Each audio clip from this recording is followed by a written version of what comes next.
Hello, guys. Welcome back to Faith Movies. Today's movie recap will be a sports and drama movie from 2009 called The Blind Side. Warning, there are spoilers ahead. The Blind Side is a movie based on the real-life struggles of an American football player named Michael Oher. Michael, who was 17 at the time, often had to move from one place to another because his mother was battling a drug addiction.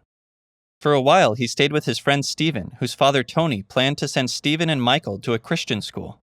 However, getting into Wingate Christian School was a tough process, and Tony sought the help of Coach Cotton, highlighting the boys' athletic talents. Coach Cotton agreed to assist and tried to persuade the school's principal and teachers to admit Stephen and Michael. The principal was convinced by Stephen's good academic record and allowed him to enroll. Michael, however, did not have strong grades, and Coach Cotton struggled to get him accepted. He believed Michael needed proper guidance and support to succeed academically, and that Wingate Christian was the right place for that. Ultimately, both boys were admitted to the school. At first, Michael found it hard to adjust. He did not complete his assignments or homework, and after a month, the teachers generally viewed him as a poor student. But one teacher, Mrs. Boswell, saw things differently. She noticed that Michael was attentive in class and performed well on an oral test. One evening, a disagreement at Tony's house about Michael's presence, which Tony's wife felt was a burden, upset Michael. Not wanting to cause trouble, he left and began sleeping in various places, including picking up leftover popcorn at sports stadiums for food and sneaking into laundry sinks to wash his clothes. One day, Michael tried to be friendly with some children in a park, but they were intimidated by his size and ran away. SJ, a young boy, advised Michael to smile more to appear less threatening. That same night, SJ and his parents saw Michael walking in the rain. Leanne, SJ's mother, noticed he was cold and had inadequate clothing. She approached him and, learning he had nowhere to stay, invited him to their home. Impressed by the grandeur of SJ's home, thanks to his parents' success, his father Sean as a restaurateur and his mother Leanne as an interior designer, Michael was welcomed warmly. Leanne prepared a place for him to sleep in the living room. That night, while discussing Michael's situation with her husband, Leanne still had reservations due to not knowing much about his past. The next morning, Michael left the house, but Leanne found him and persuaded him to stay for Thanksgiving, which they celebrated as if Michael was a family member. Realizing he wore the same clothes every day, Leanne then took Michael shopping for new clothes. However, Michael declined the offer, claiming he already had plenty of clothes at his mother's house. Leanne then drove Michael to his mother's house so he could collect his belongings. Upon arrival, they discovered an eviction notice on the door, indicating that his mother had moved out. Since Michael could not retrieve his clothes, he had no choice but to accept Leanne's offer to buy him new ones. As time passed, Michael settled into life at Leanne's home, enjoying his spacious room equipped with a soft bed and a computer, luxuries he had never experienced before. Michael felt deeply thankful for the generosity Leanne and her family showed him. With the supportive guidance of his teachers, as noted by Mrs. Boswell, Michael's academic performance began to improve. His hidden talent for football didn't go unnoticed either. Sean recommended him, leading to his recruitment onto the school's football team.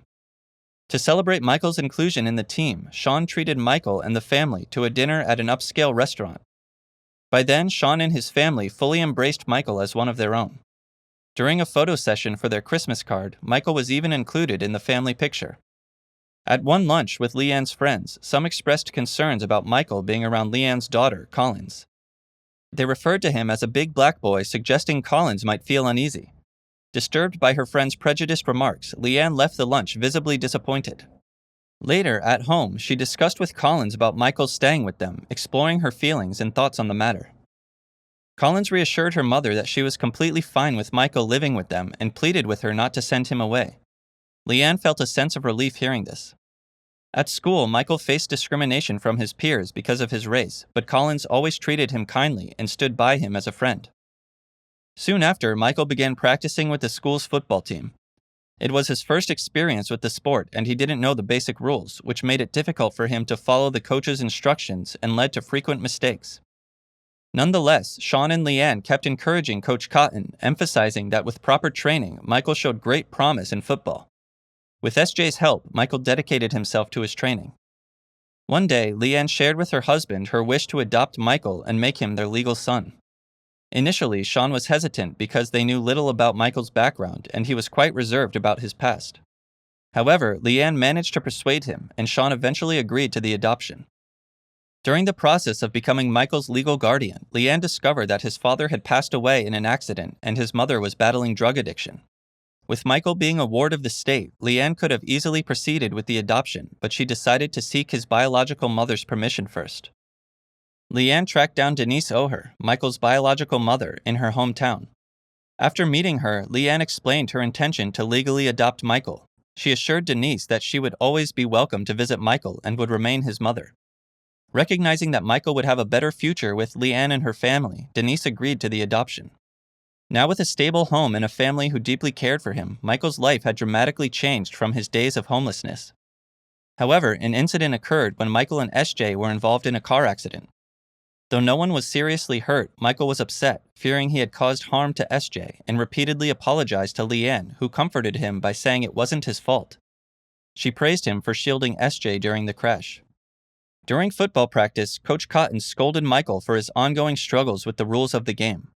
When Michael hesitated to use his strength, Leanne explained that his role on the team, much like in a family, was to protect his teammates, particularly the quarterback. This advice resonated with Michael, helping him improve his gameplay. His skills advanced to the point where he was ready to play football at a college level. Before long, Michael and his team were preparing to compete against other schools in football. In the opening minutes of the game, Michael's team faced aggressive plays and racial taunts from an opponent. One of the opposing players even kicked Michael, which angered Coach Cotton, who passionately defended him. Touched by his coach's support, Michael felt a renewed determination to win. Despite the harsh treatment, he played earnestly, maintaining his gentle demeanor towards the opposing team. Michael's skill turned the tide, and his team started to gain the upper hand. Meanwhile, SJ, watching the game live, recorded Michael's performance. Coach Cotton was immensely proud of Michael's leadership on the field. The following day, SJ shared a video showcasing Michael's skills with several college football teams, impressing the coaches and sparking their interest in recruiting him. Subsequently, when college coaches came to observe him during a school practice, Coach Cotton encouraged Michael to demonstrate his exceptional talent. His performance did not disappoint, and soon college coaches were vying to have him on their teams. Despite the interest from various colleges, Michael hesitated to accept any scholarships because his academic grades were below average. Aware of this, Leanne hired a private tutor named Miss Sue to help improve his grades. With the continued support of Leanne, her family, and guidance from Miss Sue, Michael managed to enhance his academic performance and graduated with satisfactory marks. After improving his grades, Michael was free to choose his preferred college. His selection process gained significant media attention. Eventually, he decided to attend the University of Mississippi, joining their football team. As he prepared for college with Sean and Leanne, the NCAA called Michael for an interview to investigate if Leanne's family had ulterior motives in their support, suspecting they might be exploiting his talents to benefit their alma mater. Upset by these suspicions, Michael confronted Leanne about her intentions and abruptly left before finishing the interview. Michael attempted to reconnect with his biological mother in his hometown, but ended up meeting an old friend who was a gang leader. This friend invited him to join a gathering where one member made offensive remarks about Leanne and Collins. Angered, Michael defended their honor. After reflecting on the situation, Michael reached out to Leanne.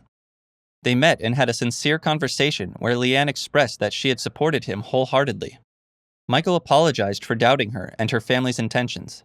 He later informed the NCAA investigators that his decision to attend the University of Mississippi was genuinely based on family tradition. Michael was accepted into college, and he bid farewell to Leanne and her family. The film concludes with actual photos and information about Leanne, Sean, SJ, Collins, and Michael O'Her, who eventually played in the National Football League. Thanks for watching. Don't forget to give a thumbs up and subscribe. Your support is appreciated. Remember, Jesus loves you. Have a blessed day, and see you next time.